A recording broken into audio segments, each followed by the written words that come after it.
గత వైసీపీ పాలనలో అధికారాన్ని అడ్డుపెట్టుకుని జోగి రమేష్ చేసిన పాపాలు జోగే కొద్దీ బరువు పెరుగుతున్నాయి. జగన్ అండా చూసుకొని పెడన మొదలు మైలవరం, పెనమలూరు నియోజకవర్గాల్లో సైతం సొంత పార్టీ నేతలను కూడా పక్కకు తోసి జోగి రమేష్ కుటుంబం చేసిన ఇసుక, బుసుక, బూడిద అక్రమ రవాణా, సెటిల్మెంట్లు, కమిషన్లు, వసూళ్లు, కబ్జాలన్నీ ఇన్ని కావు. జగన్ ఉన్నంత వరకు ఈ అక్రమాలపై మాట్లాడే ధైర్యం ఎవరికీ లేకపోయింది. ఇప్పుడు పరిస్థితులు మారడంతో జోగి అక్రమాలపై ఫిర్యాదులొస్తున్నాయి.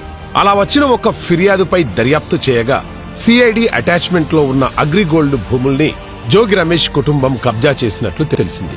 ఈ కబ్జాను ఎలా మొదలుపెట్టారు, ఎలా ముగించారో తెలుసుకుందాం. అగ్రిగోల్డ్ సంస్థకు విజయవాడ రూరల్లోని అంబాపురం గ్రామంలో సర్వే నంబర్ 87లో భూములున్నాయి. అయితే అగ్రిగోల్డ్ కేసులో ఈ భూములను సిఐడి అటాచ్మెంట్ లోకి వచ్చాయి. 2018లో జీవో నెంబర్ 117, 2019లోని జీవో నెంబర్ 133లో ఈ ఆదేశాలు చాలా స్పష్టంగా ఉన్నాయి. ఈ భూములపై కన్నేసిన జోగి రమేష్ మొదట తన కుమారుడు జోగి రాజీవ్ను బాబాయ్ జోగి వెంకటేశ్వర్ల పేరిట సర్వే నంబర్ 88లోని 2160 చదరపు గజాల భూమిని కొనుగోలు చేశారు. ఆ తర్వాత రిజిస్ట్రేషన్ శాఖపై ఒత్తిడి తెచ్చి రికార్డుల్లో ఉన్న సర్వే నంబర్ 88ని కాస్త 87గా మార్పించారు. 2023 ఏప్రిల్ 29న స్వీయ దిద్దుబాటు దస్తావేజులంటూ దొంగ పత్రాలు సృష్టించారు. ఆ వెంటనే మే 31న పగిడిపాటి సుబ్బారెడ్డి అనే వ్యక్తి కుటుంబ సభ్యులకు ఆ భూమిని అమ్మేశారు.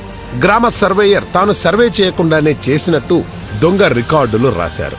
సర్వే సమయంలో సరిహద్దుదారులైన అద్దేపల్లి కిరణ్, రాంబాబులకు నోటీసులిచ్చి వాళ్లు కూడా నిర్ధారించినట్లు కట్టుకథలు అల్లారు.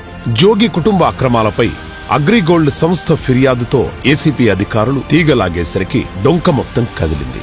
పూర్తి ఆధారాలతో ఏసీబీ అధికారులు జోగి రాజీవ్ను అరెస్టు చేశారు.